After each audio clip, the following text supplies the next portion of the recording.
So this will be part one. As I said, we're going to be covering the Khalistan movement, and this information is not in support of either side. It's just a general information of the history of the debate about Khalistan and the Sikh movement in relation to that. So again, it's not supporting or discouraging or disparaging any side at all. It's just strictly information.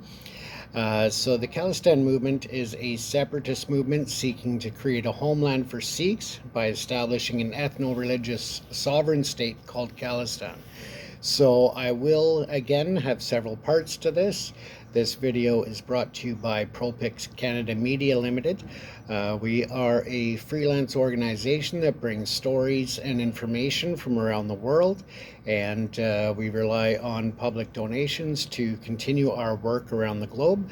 So feel free to visit propicscanada.com to lend your support to ProPix Canada and our international stories and relief projects.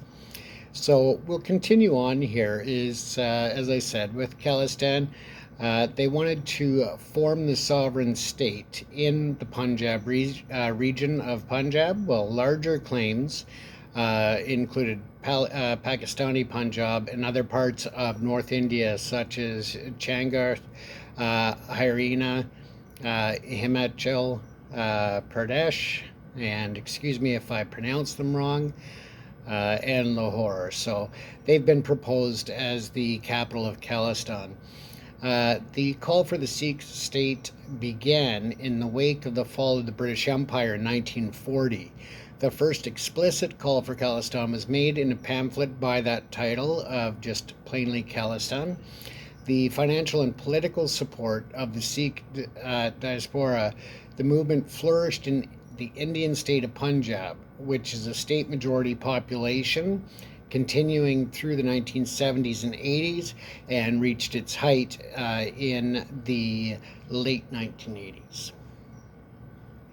The Sikh separatist leader Jagjit Singh Chauhan claimed that during his talks with the Pakistani Prime Minister Zulfikar Ali Bhutto following the Indo-Pakistani War of 1971, Bhutto had proposed an all-out help to the Khalistan case, but this support never actually materialized.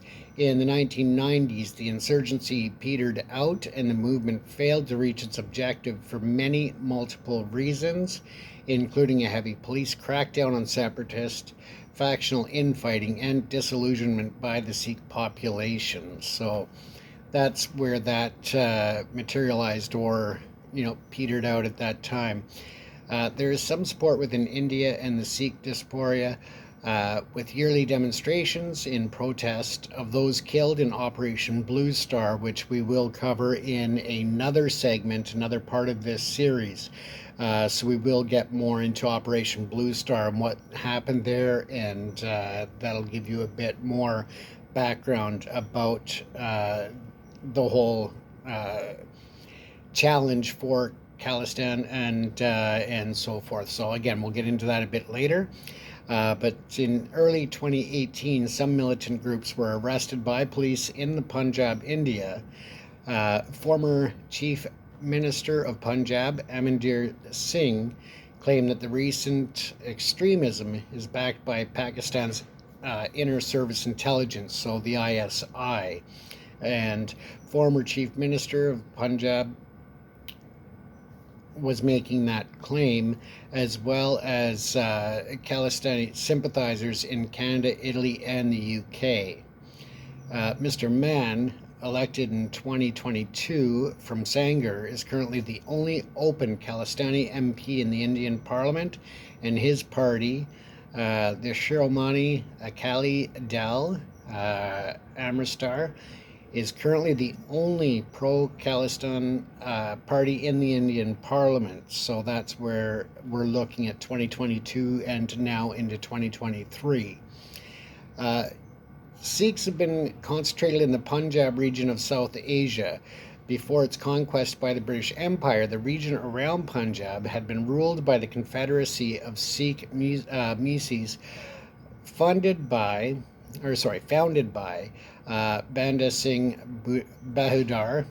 The Messis ruled over the entire Punjab from 1733 to 1799, until their confederacy was unified into the Sikh Empire by Maharaja Ranjit Singh from 1799 to 1849.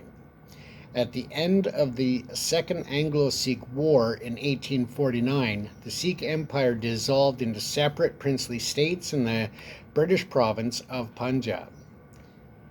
In newly conquered regions, the religio-nationalist movement emerged in response to the British divide and rule administration policies. The perceived success of Christian missionaries converting Hindus, Sikhs, and Muslims, and a general belief that the solution to the downfall among India's religious communities was a grassroots religious revival. As the British Empire began to dissolve in the 1930s, Sikhs made their first call for a Sikh homeland when the Lahore Resolution of the Muslim League demanded Punjab be made into a Muslim state, and the Akhlis viewed it as an attempt to usurp the historically Sikh territory. In response, the Sikh Party argued for a community that was separate from Hindus and Muslims. The Akali Dal imagined Khalistan as the theocratic state led by the Maharaja of Patiala, with the aid of a cabinet consisting of representatives of other units. The country would include parts of present-day Punjab, India, present-day Punjab, Pakistan, including Lahore, and the Simia Hill states. So that's just a start on information and history of the Khalistan movement. And in the next series, we'll start looking at the partition of India in 1947. The Sikhs were not a majority in any of the districts of that